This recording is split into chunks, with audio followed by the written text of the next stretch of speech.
আলোচনা ক্যারি করতে সুবিধা হবে, কয়েকটা পয়েন্ট একটু আপনাদের সাথে শেয়ার করে নিই, তাহলে পুরো ব্যাপারটা বুঝতে সুবিধা হবে এবং অস্ট্রেলিয়া কি ধরনের ভয়ঙ্কর পরিকল্পনার দিকে এগুচ্ছে বাংলাদেশের বিপক্ষে ম্যাকায়ে সেকেন্ড টেস্টকে কেন্দ্র করে, সেটা আমার কাছে মনে হয় যে সোফার গত 1-2 দশকে কোনো দলের বিপক্ষে তারা আসলে এতটা অ্যাগ্রেসিভলি যায় নাই, কারণ বাংলাদেশের বিপক্ষে 9 উইকেটের পরাজয় তাদের অহমে ধাক্কা দিয়েছে।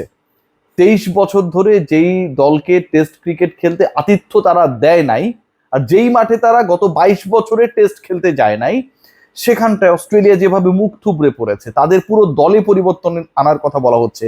সোশ্যাল প্ল্যাটফর্ম থেকে শুরু করে মূলধারার গণমাধ্যম শুধু অস্ট্রেলিয়া না, তাদের চির প্রতিদ্বন্দ্বী প্রতিপক্ষ, ক্রিকেটীয় প্রতিপক্ষ, অ্যাশেজের প্রতিপক্ষ ইংল্যান্ডের গণমাধ্যম পর্যন্ত অস্ট্রেলিয়ানদের ধুয়ে দিচ্ছে। এই যে একটা সিচুয়েশন ক্রিয়েট হয়েছে, যারা 9 সেশনের মানে 3 দিন যে খেলা হয়েছে, ওই 9 সেশনে কোনোটাতেই জিততে পারে নাই, এবং চতুর্থ দিনের যে খেলা হয়েছে বাংলাদেশ, যে 2 সেশন খেলা হয়েছে প্রত্যেকটাতেই ডমিনেট করেছে। সেই অস্ট্রেলিয়া গ্রেট ব্যারিয়ার রিফ অ্যারেনায়, যেখানটায় টেস্ট ম্যাচের অভিষেক হতে যাচ্ছে, বাংলাদেশকে উচিত শিক্ষা দেওয়ার একটা পরিকল্পনা করছে। যদিও সেই শিক্ষাটা আসলে কতটুকু বাংলাদেশের এগেনস্টে তারা অ্যাপ্লাই করতে পারবে সেটা নিয়ে যথেষ্ট সন্দেহ রয়েছে, সেই সন্দেহ নিয়ে অন্য সময় আলোচনা করব।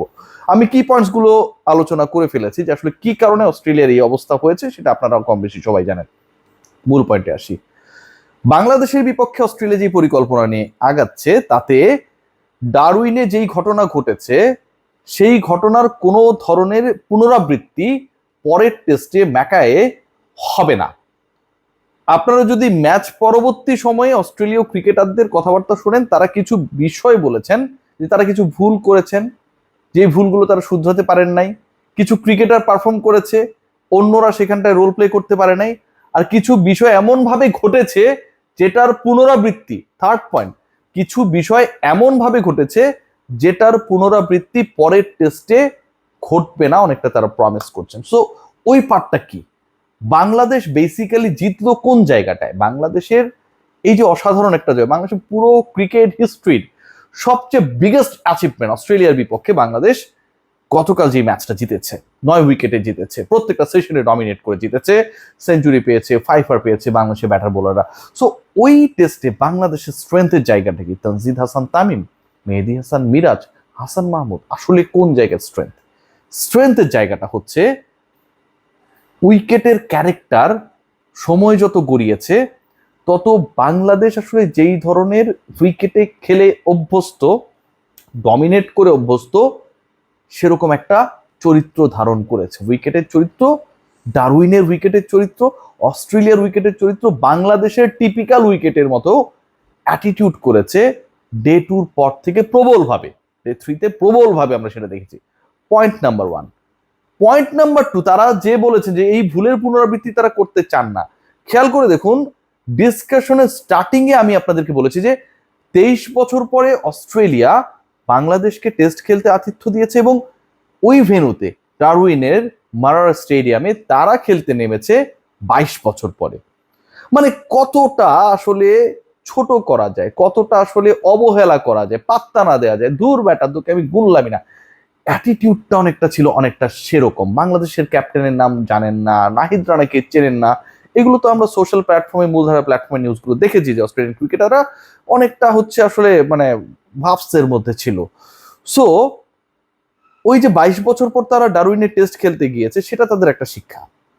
শুধু উইকেটের ক্যারেক্টার চেঞ্জ হয় নাই, ওইখানকার যে humid condition, despite they are the host, despite they are Australian, Bangladesh সেখানটায় একটা কি বলবো মানে ভিজিটিং নেশন, এত কিছুর পরেও অস্ট্রেলিয়া আলটিমেটলি প্রেসারে পড়েছে, শুধু উইকেটের ক্যারেক্টার চেঞ্জের কারণে না, উইকেটের ক্যারেক্টার অনেকটা বাংলাদেশের ফেভারে অ্যাটিটিউড করার কারণে না, ওয়েদারটাও আসলে তারা যেমনটা চাচ্ছিলেন, যেভাবে তারা অভ্যস্ত, সেই আচরণটা করে না। এখন এই দুইটা ঘটনাতেই তারা পুনরাবৃত্তি ঘটাবে না। আমি যদি 3 নম্বর পয়েন্টটা বললাম যে আসলে এমন কিছু ঘটনা তারা ঘটিয়েছে যেটার পুনরাবৃত্তি তারা ম্যাকায় করবে না।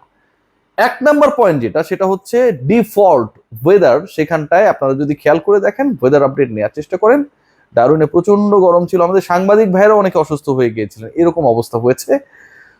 ওইখানটায় ম্যাকার যে সিচুয়েশনটা রয়েছে, ওয়েদার হচ্ছে ধরেন 14 থেকে 18-র মধ্যে ডিগ্রি সেন্টিগ্রেড। সো আপনি মোটামুটি বাংলাদেশের একটা উইন্টার সিজনের ভাইবস পাবেন দেয়ার। এবং এই রকম ওয়েদারে, এরকম কন্ডিশনে, এরকম মানে উইন্টার ভাব যেখানটায়, অস্ট্রেলীয় রিয়েল কন্ডিশনটাই হচ্ছে সেটা। সো এই উইন্টার ভাইবস অথবা একটু কোল্ড ওয়েদার, হিউমিড না, যেখানটায় তারা ডমিনেট করে, খেলে অভ্যস্ত, প্রতিপক্ষকে পরাজিত করে অভ্যস্ত, সেই ওয়েদারটা ডিফল্ট তারা পাচ্ছে। ডিফল্ট, কারণ প্লেস চেঞ্জ হয়ে যাচ্ছে এবং ডারউইনের সাথে ম্যাকার ওয়েদার আকাশ আর পাতাল, কোনো ধরনের মিল নাই। 1 নাম্বার পয়েন্ট, যেটায় তারা একটা অ্যাডভান্টেজাস সিচুয়েশনে থাকছে। এবং ভয়ঙ্কর পরিকল্পনা যেটা, সেটা হচ্ছে বাংলাদেশের তো আলটিমেটলি ওই স্পিনটা কাজে লেগেছে, রাইট?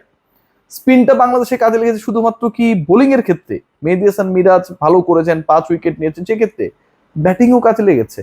কারণ যেই উইকেটে স্পিন ধরে সেই উইকেটে তো প্রতিপক্ষের পেস প্রপারলি কাজ করার কথা না।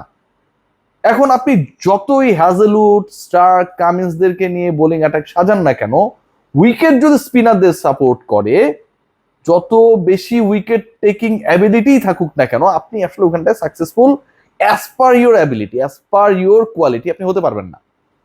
সো এই ঘটনাটা ঘটেছে। অস্ট্রেলীয় পেস ডিপার্টমেন্ট 5 জন পেসার খেলানোর পরেও সেই সুফলটা পায় নাই।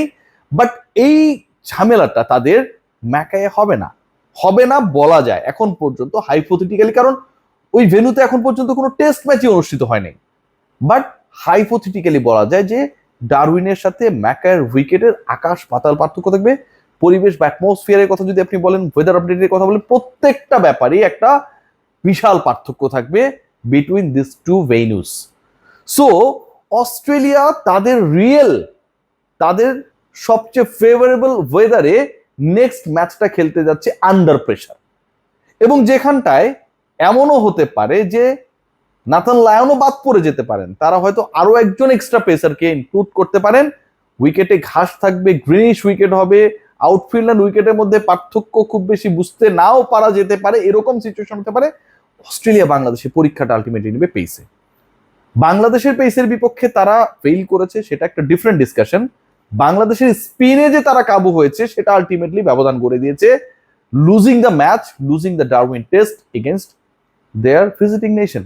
সো উইকেট অনেক বেশি গ্রাসি হবে, গ্রিনিশ হবে, এবং অস্ট্রেলিয়া আলটিমেটলি ওই মানে ঠান্ডা কন্ডিশনটাকে কাজে লাগিয়ে, যেটাতে তারা অভ্যস্ত, যেটাতে তারা আসলে মাইটি অস্ট্রেলিয়া, বাংলাদেশকে পরের টেস্টে পরাজিত করার পরিকল্পনা করছে। ডিফল্ট ওয়েদার তাদের ফেভারে থাকবে, এবং পেস ডিপার্টমেন্ট যেই সাকসেসফুল হতে পারেনি the way actually they thought, they plan, সেটাকে তারা এক্সিকিউট করার পরিকল্পনা করবে শতভাগ। অহমে আঘাত লেগেছে না, সেই শটটা নেওয়ার জন্য ম্যাকাই টেস্টে। Let's see what happen. বাংলাদেশেরও পেস ডিপার্টমেন্ট কিন্তু কম না।